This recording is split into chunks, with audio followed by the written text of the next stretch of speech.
નમસ્કાર મિત્રો, મારી યુટ્યુબ ચેનલમાં તમારું હાર્દિક સ્વાગત છે। આજે આપણે વાત કરવાના છીએ ચોટીલા જતા ભક્ત સાથે માનો પરચો બનેલી સત્ય ઘટના છે।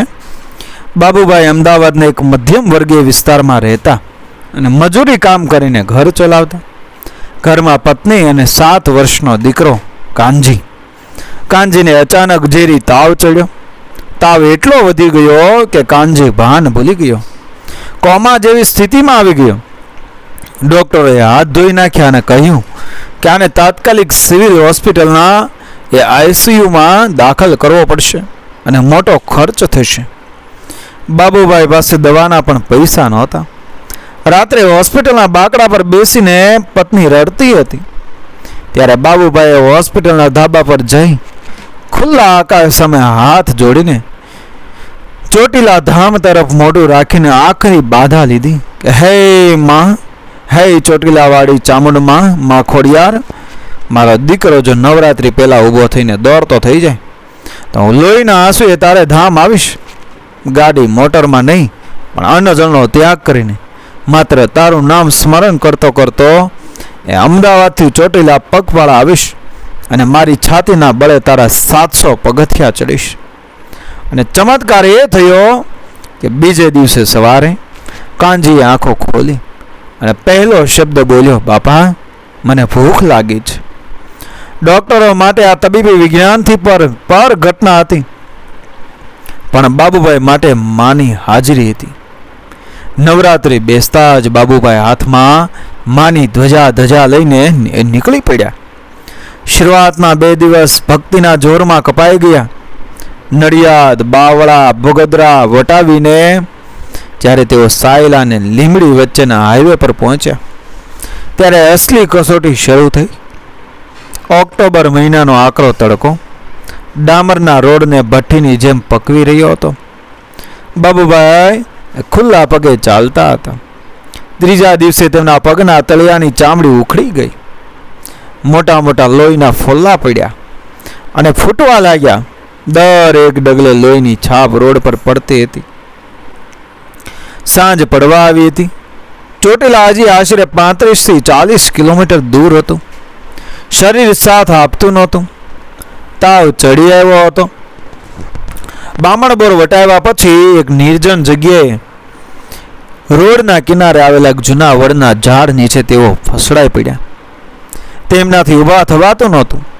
તેમણે માની ધ્વજાને ઝાડના થડ સાથે ટેકવી અને રડતા રડતા માને છેલ્લો ઠપકો આપ્યો, માળી તે દીકરો સાજો કર્યો તારો ઉપકાર, પણ જો તારે મને દર્શન નહોતા દેવા તો તારી માયા અડધે રસ્તે કેમ સંકેલી લીધી? લોકો કહેશે કે ચામુંડાનો ભક્ત હારી ગયો। લે માં, હવે આ 2 તારો છે, કાં તો તું મને તારા ધામ પહોંચાડ અને કાં મારો જીવ લઈ લે। આટલું બોલી અતિશય પીડામાં તેઓ બેભાન જેવા થઈ ગયા। રાત્રિના આશરે 2 વાગ્યાનો સમય હતો। હાઈવે સાવ સુમસામ હતો। એ સમયે અચાનક એક દિવ્ય પ્રકાશ અને સુગંધથી બાબુભાઈની આંખ ખોલી। એમણે જોયું તો સામે એક કાઠિયાવાડી પહેરવેશવાળા વૃદ્ધ માજી ઊભા હતા।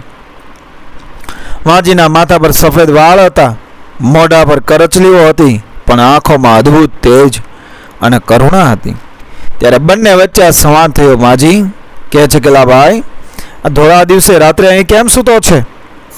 તારા સંગાથીઓ તો ચોટીલા પહોંચવા આવ્યા। બાબુભાઈ દુઃખમાં કહે છે કે માળી, મારા સંગાથીઓ તો મારી શ્રદ્ધા હતા પણ એ તૂટી ગઈ। મારા પગ જુઓ, લોહી નીકળે છે। માં ચામુંડા કઠોર થઈ ગઈ છે। માજી ખડખડાટ છે ને ગાંડા, માં ક્યારેય કઠોર ન હોય। કસોટી તો સોનાની હોય, પથ્થરની નહીં। તો ચામુંડા માનો ભક્ત થઈને રડે છે? લે, આ તારી માએ જ મોકલાવ્યું છે।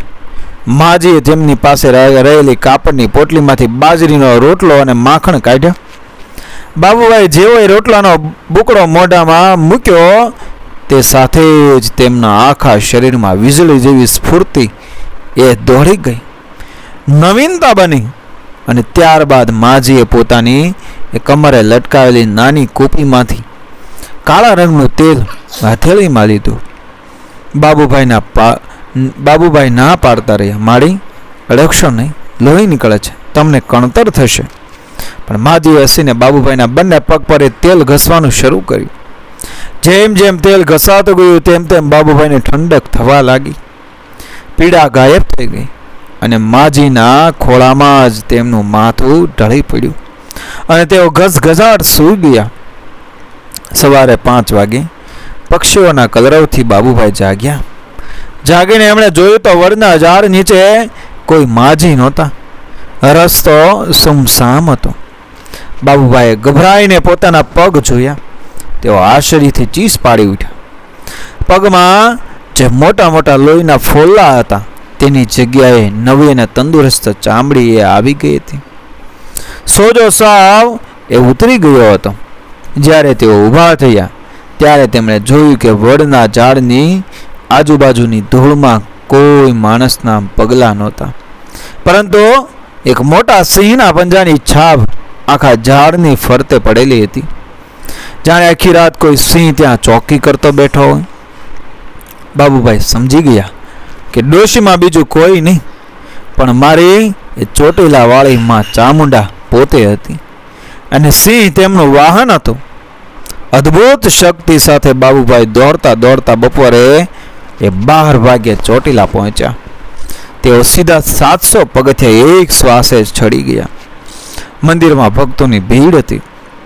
બાબુભાઈ જેવા મુખ્ય ગર્ભગૃહની સામે પહોંચ્યા કે તેઓ ધ્રુજવા લાગ્યા. બાબુભાઈએ જ્યારે માતાજીની આંખો સામે જોયું ત્યારે તેમને બરાબર એ જ તેજ દેખાયું જે રાત્રે પહેલા ડોશીમાની આંખોમાં હતું. માતાજીને સવારે સ્નાન કરાવીને રેશમી લાલ ચુંદડી ઓઢાડવામાં આવી હતી, પણ એ ચુંદડીના નીચેના છેડા પર એ હાઈવીની પીળી ધૂળ અને વડના પાનનો કચરો ચોંટેલો હતો. બાબુભાઈ ત્યાં હાજર મુખ્ય પૂજારીના પગ પકડી લીધા અને આખી વાત કહી. પૂજારીએ ગર્ભગૃહની અંદર જઈને માતાજીની ચુંદડી એ અડકી તો તેમાંથી હજી પણ એ રાત્રે બાબુભાઈના પગમાં લગાવેલા તેલની દિવ્ય સુગંધ આવી રહી હતી. પૂજારીએ ગદગદ થઈને કહ્યું, ભગત, તમારી ભક્તિ સાચી છે. આજે માએ સાબિત કરી દીધું કે ભક્ત કાજે એ ડુંગર પણ ઉતરી શકે છે. બાબુભાઈ મંદિરમાં જ આળોટી પડ્યા.